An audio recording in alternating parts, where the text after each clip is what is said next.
देश में कोई भी विवाद हो जाए और अगर उस विवाद में किसी मुस्लिम समुदाय से आने वाले लोगों का नाम हो, उनके काले करतूत हो, तो सोशल मीडिया पर एक पैटर्न सा बना दिया जाता है और वो पैटर्न है व्हाइट वॉशिंग का। आप सोच रहे होंगे कि आज मैं ये बात क्यों कर रहा हूं।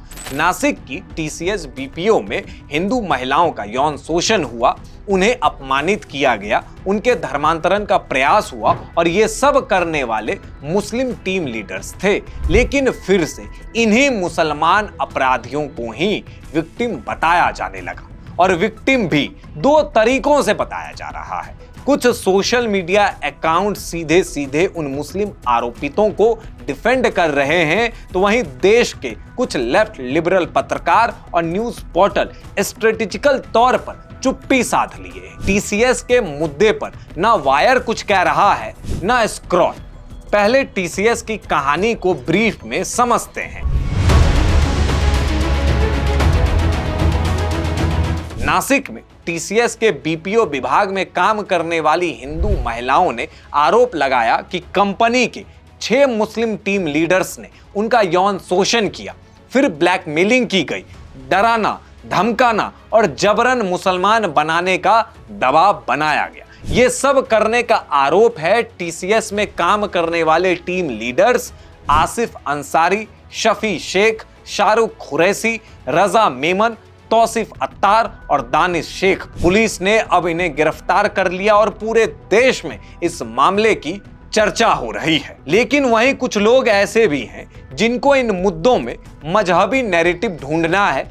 उन्हें उन महिलाओं से कोई हमदर्दी नहीं है जिनकी आबरू और इज्जत पर हमला किया गया, जिन्हें बीफ खाने के लिए मजबूर किया गया, धर्मांतरण तक के लिए धमकाया गया। महाराष्ट्र सरकार के तरफ से जब एसआईटी का गठन किया गया तो जांच में टीसीएस बीपीओ की हेड एचआर निदा खान खुद इस खौफनाक साजिश में शामिल पाई गई। निदा खान से बार बार शिकायतें की गई, लेकिन उसने कोई एक्शन नहीं लिया।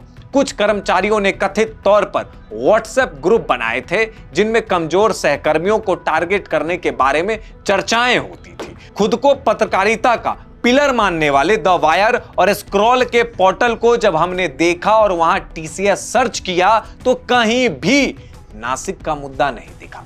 रवीश कुमार जो दिन भर मोदी ने ये किया, मोदी ने वो किया, अडानी मोदी के दोस्त हैं, ये सारे नैरेटिव बनाते हुए कुकुर हाव करते हैं, उन्होंने भी नासिक वाले मुद्दे पर मुंह में दही जमा ली। लिपस्टिक लगाकर पत्रकारिता करने वाले अभिसार शर्मा और सत्ता गिराने वाले पुण्य प्रसून वाजपेयी ने भी नासिक के मुद्दे पर एक रील तक नहीं बनाई। और इन सब से परे सटायर में खुद को महारथी कहने वाले न्यूज लॉन्ड्री जैसे संस्थान जो कहते हैं कि सच्ची पत्रकारिता की धारा तो यहीं से बहती है, उन्होंने भी टीसीएस के मुद्दे पर पत्रकारिता के मुंह पर ठेंगा दिखा दिया। और वजह क्या है? वजह यह है कि आरोपी मुस्लिम है, मुस्लिम के अगेंस्ट कैसे बोल सकते हैं, उनके खिलाफ बोल देंगे तो उनकी आइडियोलॉजी ही ध्वस्त हो जाएगी, लेफ्ट लिबरल से फंडिंग नहीं आएगा, उनके आका उनसे दुखी हो जाएंगे।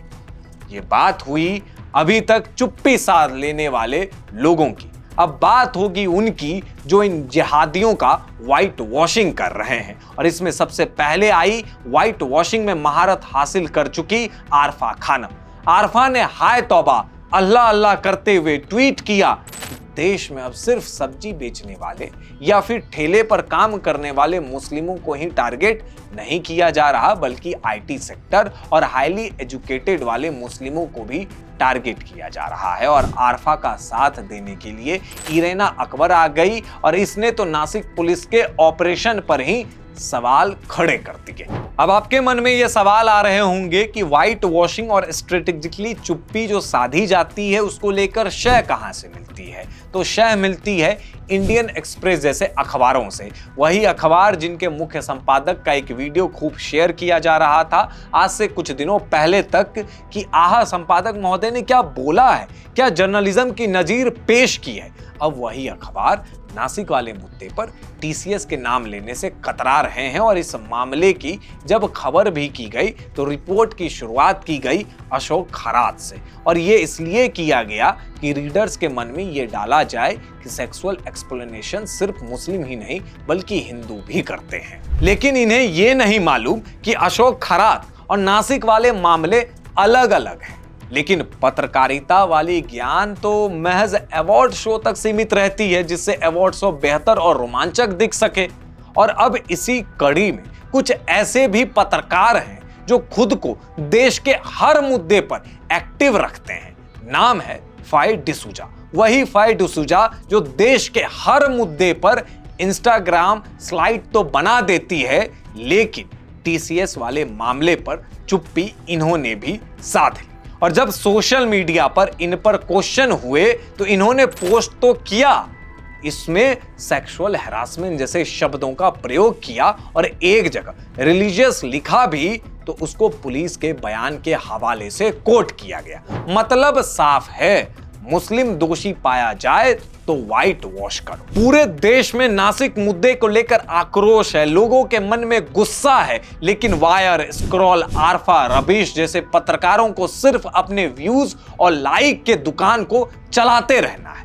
उन्हें इससे कोई मतलब नहीं है कि उन महिलाओं के साथ क्या हुआ, उन महिलाओं के ऊपर क्या बीत रही होगी। इसको सोचकर हमारे रोंगटे खड़े हो जा रहे हैं। बात इतनी सी है कि दुनिया YouTube से बाहर भी होती है और चंदा लेकर पत्रकारिता नहीं हो सकती बल्कि दलाली हो सकती है।